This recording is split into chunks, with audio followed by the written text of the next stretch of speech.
Hello guys, स्वागत है आपका हमारे यूट्यूब चैनल पर। आज के एपिसोड में हम देखेंगे कि ईशानी रोते हुए मिलन की सारी हरकतें रणवीर को बताती रहती है और रणवीर उसकी सारी बातें सुन रहा होता है। ईशानी बोलती है, मुझे कुछ ना कुछ करना ही पड़ेगा उसका, मुझे अपने रणवीर को वापस लाना ही होगा। रणवीर उसको उसके पास जाने से रोकना चाहता है पर वो कुछ भी नहीं कह सकता।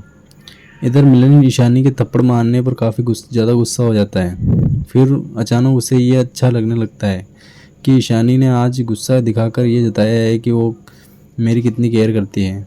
इसका मतलब वो अपुन से प्यार करती होगी, मुझे समझने लगी है। इधर दिशा परेशान होती रहती है कि रणवीर ने तो सब कुछ उल्टा ही कर दिया आज। मुझे लगा था ईशानी उससे समझा देगी, पर उसने तो उसे थप्पड़ मार दिया। अब उसे और ज़्यादा गुस्सा आ गया। मनस कुछ करो। तो मनस बोलता है, बंद करो ये सब कुछ तुम्हारी आंखों के सामने हुआ है, अब मैं क्या कर सकता हूँ। हमेशा अपने बारे में ही सोचती रहती हो तुम, पर दूसरों के बारे में कभी नहीं सोचोगी।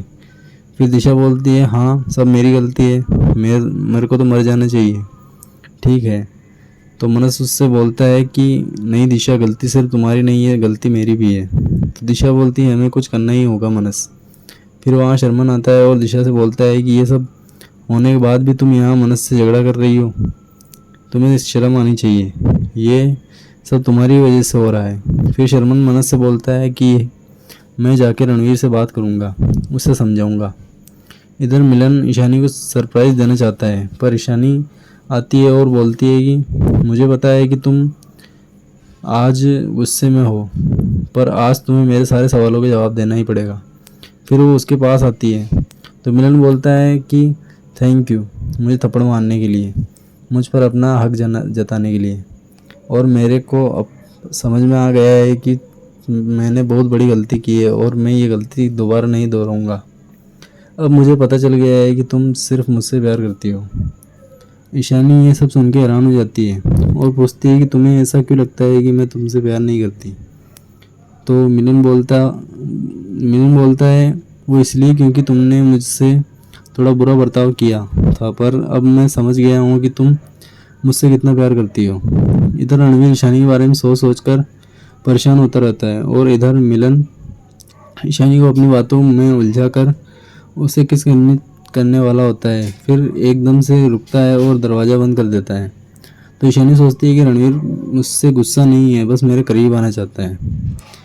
इधर रणवीर ईशानी को बचाने की कोशिश करने में बेड से उठने की कोशिश करता है और नीचे गिर जाता है। फिर मिलन ईशानी के करीब आता है। रणवीर उठने की पूरी कोशिश करता है पर वो उठ नहीं पाता। तभी वहाँ नर्स आती है और रणवीर को गिरा हुआ देख के ईशानी को आवाज़ लगाती है। तो ईशानी भाग के उसके पास आती है और नर्स से पूछती है, ये नीचे कैसे आ गए। मिलन सोचने लगता है, ये रेंगता हुआ किधर जा रहा था, कबाब में हड्डी कहीं का साला। तो नर्स बताती है कि मैं जब आई थी तब ये नीचे ही थे। ईशानी रणवीर से पूछने लगती है कि कहाँ जा रहे थे आप, कोई प्रॉब्लम थी आपको, ऐसे नीचे कैसे आ गए।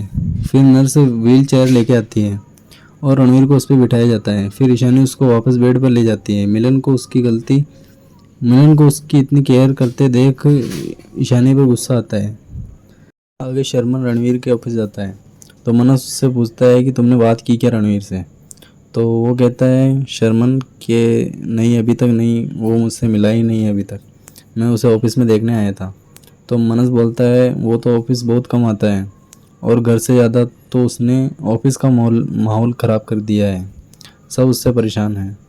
फिर वहाँ मिलन आता है और मनस से बोलता है, अरे दूल्हे राजा यहाँ क्या कर रहे हो, घर होना चाहिए तुम्हें, तो ऑफिस का काम हम सब संभाल लेंगे, तुम घर जाओ।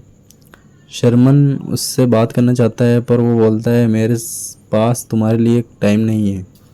फिर मिलन को उसके आदमियों का फ़ोन आता है। वो बताते हैं कि उस कार का नंबर पता चल गया है जिससे उस आदमी का एक्सीडेंट हुआ था। ये सुनकर मिलन खुश होता है। मिलन उससे नंबर मांगता है कि कौन सा नंबर थे उस गाड़ी के। तो वो बताते हैं वो नंबर, और वो देखता है जो नंबर वो लिख रहा होता है वो उसकी ही कंपनी की कार होती है। ये देख के उसके होश उड़ जाते हैं और उसे पता चल जाता है कि एक्सीडेंट रणवीर का ही हुआ है।